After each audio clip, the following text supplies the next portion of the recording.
પણ વગર વગર ગોતે એક અવસ્થા એવી છે કે એમાં આનંદ આવે, શાંતિ આવે. હેતકનું ખાઈને મસ્તીથી હોઈ ગયા હોય ત્યારે કેવી મજા આવે.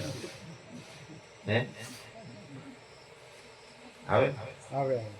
એમાં ગાડી છે કે ગાડી છૂટી જાય છે, લાડી છૂટી જાય, વાડી છૂટી જાય, અને તોય મોજે મોજ હોય યાર. જો હરખી ઊંઘ ના આવે ને તો પછી મજા ના આવે.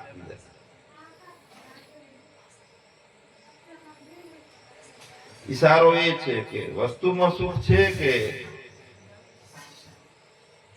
વસ્તુ વગર સુખ છે એની વાત કરું.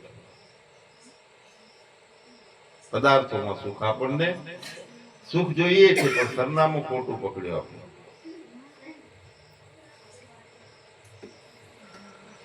તો એક બહુ બે લાવીએ તો કે મજા આવશે, એક ગાડીઓ બે કરીએ, 5 વીઘાની જમીન હોત કે બીજી 10 વીઘા લઈએ તો સુખ મળશે. અને ધોખો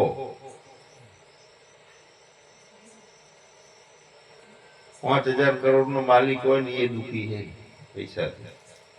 એટલે કેવલ્ય ઉપનિષદમાં એક વાત કરી છે કે ન કર્મણા ન પ્રજયા ન ધનેન.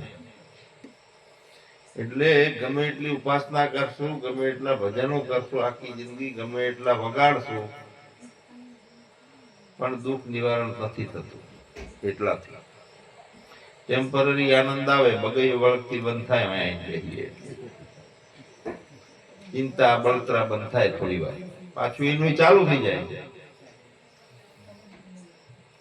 ઉપાસના કરીએ, ધ્યાન કરીએ, સમાધિ કરીએ, ભજન કરીએ, પણ બધાનો અનુભવ છે. જોઈ લો કે દુઃખની નિવૃત્તિ બંધ થઈ, દુઃખ આપવાનું ચાલુ બંધ થયું નથી થતું, કર્મોથી નથી થતું. એમ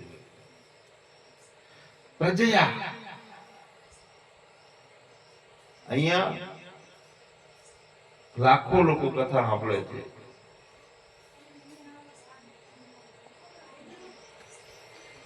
કેટલાય ભજનો કરીએ છીએ, પણ દુઃખ નિવૃત્તિ સંપૂર્ણ રીતે થતી નથી. ધનથી દુઃખની નિવૃત્તિ નથી થતી, મેળાવડાઓથી નથી થતી. તેનો હું વિરોધી નથી, અને ગમે એટલી ઉપાસનાઓ કરીએ તો દુઃખ નિવૃત્તિ થતી નથી. પણ ત્યાગે ને કે અમૃત તત્વ માનશું, ત્યાગથી નિવૃત્તિ થાય છે. તો શું બધું છોડી જતું રહેવાનું? ઘર બાર ને ખાવાનું છોડી દેવાનું, બાલ કાઢી નાખવાના, કપડા કાઢી નાખવાના? ના, એ છોડવાની વાત નથી, એના ત્યાગની વાત નથી. જેનાથી દુઃખ આવે છે એવું આપણું અજ્ઞાન છે ને, એ અજ્ઞાનને પકડનારો અહંકાર છે. એનો ત્યાગ કરવાનો છે. ખોટો મામો ઉભો થઈ ગયો પોતાના જીવનમાં. જો મામલતદારનો મામો પહેરી ગયો મામલતદારના ઘરે, એટલે હારું જીરવાડા જેવું ગામ હતું તોફાન.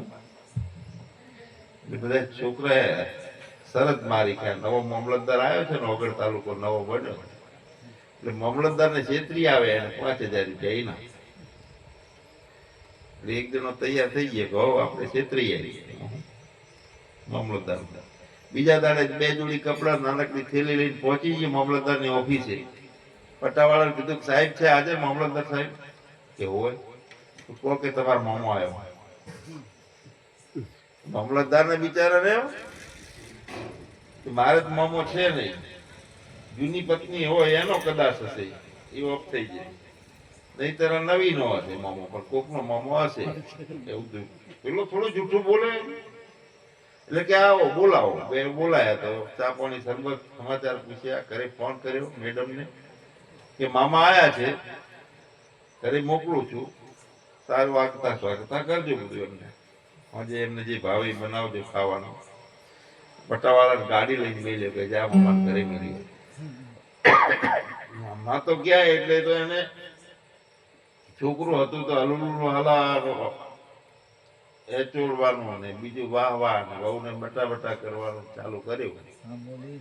તે વહુને તો બધું એમ લાગ્યું કે મારો તો મામો તો બહુ દયાળુ છે, બહુ સારા.